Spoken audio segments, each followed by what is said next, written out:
বছরখানেক আগে থেকে আমার একটা ইচ্ছা ছিল আমি একটা ড্রোন কিনবো। তখন মার্কেটে মিনি 4 ছিল না, অবশ্য ছিল মিনি 3। সেকেন্ড হ্যান্ড নেওয়ার একটা চিন্তা ভাবনাও ছিল, কিন্তু পরে ভাবলাম লাখ টাকার জিনিস আকাশে উড়াবো, অনেক ভয়, যে কারণে নেওয়া হয়। বাট রিসেন্টলি মনে হলো না, এখন হয়তো বা ড্রোন নেওয়ার সময় চলে এসেছে। বাট মিনি 3 ঠিকই নিয়ে নিলাম এর থেকে আপডেটটা মিনি 4। হ্যালো হোয়াটসঅ্যাপ এভরিওয়ান, কেমন আছেন আপনারা? দেখছেন KGC rider YouTube channel, Facebook page, সাথে আছি আমি আপনাদের জিহাদ। তো মূলত বাইকে করে গিয়েছিলাম হচ্ছে চট্টগ্রাম। নিজের যখন বাইক আছে তাই ভাবলাম বাসে করে না যাই, এবার না হয় একটু বাইকে করেই যাওয়া যায়। আর খাগড়াছড়ি থেকে চট্টগ্রাম যাওয়ার সময় এত সুন্দর একটা ভিউ, যেটা আপনারা গেলে বুঝতে পারবেন, এছাড়া আমি এক্সপ্লেন করে আপনাদেরকে বুঝাতে পারবো না। আর যেতে যেতে দেখি বৃষ্টি চলে আসছে, তো আমরা এখানে মাঝখানে দাঁড়াই। বৃষ্টি কমলে আমরা আবারও বাইক চালানো শুরু করি, কিন্তু দুর্ভাগ্যের বিষয় দেখি আবার বৃষ্টি পড়ে, তো আমরা না দাঁড়িয়ে বৃষ্টি ভিজতে ভিজতে চলে যাই চট্টগ্রাম। এটাও আমাদের কাছে খারাপ লাগে না, মোটামুটি খুব ভালোই লাগছে বৃষ্টিতে ভিজে ভিজে বাইক চালানো। এটা মজাটা যারা বাইক চালায় তারাই বুঝতে পারবে। তো মোটামুটি কিছু মানুষ হলেও জানেন যে আমি একজন ফটোগ্রাফার, তো আমার ফ্ল্যাশটা নষ্ট হয়, এটা ফোকাস পয়েন্টে নিয়ে আসি ঠিক করার জন্য। এরপরে আমরা একটু যাই সিআরবিতে। এখানকার ভিউ আরো মারাত্মক ভাই, কিন্তু মেইন কথা হচ্ছে এখানে শুধুমাত্র কাপলদের জন্যই,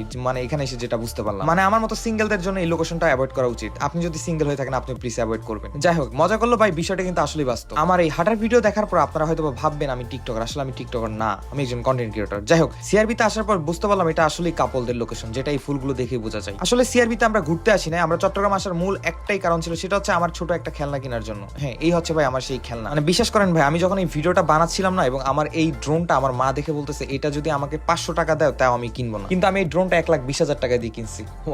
হ্যাঁ, বাট ভাই এটাই বাস্তব, এটা রিয়েল ভাই। যাক, মোটামুটি ড্রোন তো কিনা শেষ, এখন কথা হচ্ছে এটা দিয়ে আপনারা ভিডিও কই পাবেন। আমাদের নতুন পেজ ফিল্ম বাই জিহাদ, এই পেজে আমরা ড্রোন, রিলস, এই টাইপের ভিডিওগুলো পাবেন। এছাড়া আমাদের কেজিসি রাইডার পেজে আপনারা বিভিন্ন ধরনের ব্লগ পাবেন, এবং তার সাথে সাথে আমাদের ফটোগ্রাফি পেজ কেজিসি পোর্ট্রেট তো আছেই। মূলত আমাদের তিনটা পেজ, তিন টাইপের কন্টেন্ট, যার যেটা ভালো লাগে সে সেটা ফলো করে রাখতে পারেন, প্যারা নাই, চিল। যেহেতু নতুন ড্রোন, আগে চালানোর অভিজ্ঞতা নাই, শিকার পর ভিডিও দিব, কেমন লাগে অবশ্যই কমেন্ট করে জানাবেন। আজকের মতো এই পর্যন্ত, দেখা হচ্ছে নেক্সট কোনো ভিডিওতে। ভালো থাকবেন, সুস্থ থাকবেন, টেক কেয়ার, আল্লাহ হাফেজ।